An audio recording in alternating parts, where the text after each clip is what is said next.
வணக்கம். இன்னைக்கு பார்த்தீங்கன்னா அயனார் துணை சீரியல் இன்னைக்கான எபிசோடு தாங்க பார்க்க போகிறோம். அதுக்கு முன்னாடி என்னோட சேனலை சப்ஸ்கிரைப் பண்ணி வச்சுக்கோங்க. வாங்க கதைக்குள்ளே போகலாம். இப்போ பார்த்தீங்கன்னா என்ன ஆகுது, நிலா அப்பா வந்து இவங்களை ஒட்டுமொத்தமாக அசிங்கப்படுத்தணும்னு முடிவு பண்ணி என்ன பண்ணுறாரு, தங்குறதுக்கு ரூம் கொடுக்குறாரு. அது பார்த்தீங்கன்னா என்ன ஆகுது, ஒரு பெட்டு இல்லை, ஒரே ஒரு ஃபேன் தான் இருக்குது, ஏசி கூட இல்லை, அங்கே தங்க வைக்கிறாரு. இது என்ன பண்ணுறாரு, சேரன் வந்து அட்ஜஸ்ட் பண்ணி நாங்கள் தங்கிக்கிறோன்ற மாதிரி அங்கே தங்கிடுறாரு. ஆனால் இது சோழனுக்குலாம் தெரியாது. அவர் பியூட்டி பார்லர் போயிட்டு வருவார். வந்து பார்த்தா அண்ணனுங்க அந்த ரூமில் தங்கி இருக்கிறத பார்த்துட்டு ரொம்ப மனசு கஷ்டப்பட்டு வரும்போது நிலா இருக்காங்க.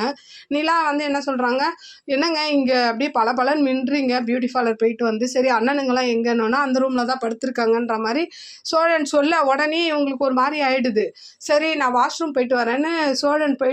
அப்போ பார்த்தீங்கன்னா அவங்க அப்பா வருவார், நிலா அப்பா. அப்போ நிலா வந்து கேட்குறாங்க, என்ன ஸ்டோர் ரூமில் போய் தங்க வச்சுருக்கீங்க, ரூம் இல்லைன்னு சொல்லியிருந்தீங்கன்னா நாங்கள் எங்கேயாவது ஹோட்டலில் தங்கி இருந்திருப்போம்ல, ஏன் அப்படி கூப்பிட்டு வச்சு அசிங்கப்படுத்துறீங்கன்ற மாதிரி கேட்க அவங்க அப்பா வந்து எதுவுமே பொருட்படுத்தாமல் என்ன அவங்க ஏசிலேயே வாழ்ந்தவங்களா அப்படின்ற மாதிரி சொல்லிட்டு கிளம்பிடுறாரு. இதை சோழனும் கேட்டிருக்காரு. அடுத்த நாள் என்ன ஆகுது, நிலாவுக்கு வந்து ஒரு காஃபி கூட கொடுக்க யாரும் இல்லாமல் வந்து இவங்க எல்லாரும் ரூம்குள்ளே உட்காந்துருக்கிறத பார்த்து நிலாவே போய் காஃபிலாம் போடுறாங்க.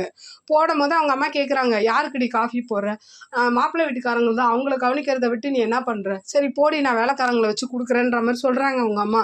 நீ கொடுத்து கிழிச்சதெல்லாம் போதும், நான் உங்களை வந்து கேள்வி கேட்காம போக மாட்டேன்ற மாதிரி நிலா அவங்க கோவப்பட்டு காஃபி எடுத்துகிட்டு வந்து இவங்க கிட்டலாம் கொடுத்துட்டு அப்படியே சந்தோஷமாக பேசிகிட்டு இருக்கிறத அவங்க அம்மா பார்த்து அப்படியே முறைக்கிறாங்க. அப்படியே இன்னைக்கான எபிசோடு முடியுது. பார்க்கலாம் நாளைக்கு என்ன நடக்குதுன்னு பார்த்துட்டு நான் உங்களுக்கு ரிவ்யூ கொடுக்குறேன். என்னோட சேனல் பிடிச்சிருந்தா லைக் பண்ணுங்கள், ஷேர் பண்ணுங்கள், கமெண்ட் பண்ணுங்கள். என்னோட சேனலை சப்ஸ்கிரைப் பண்ணி சப்போர்ட் பண்ணுங்கள். நன்றி, வணக்கம், பாய்.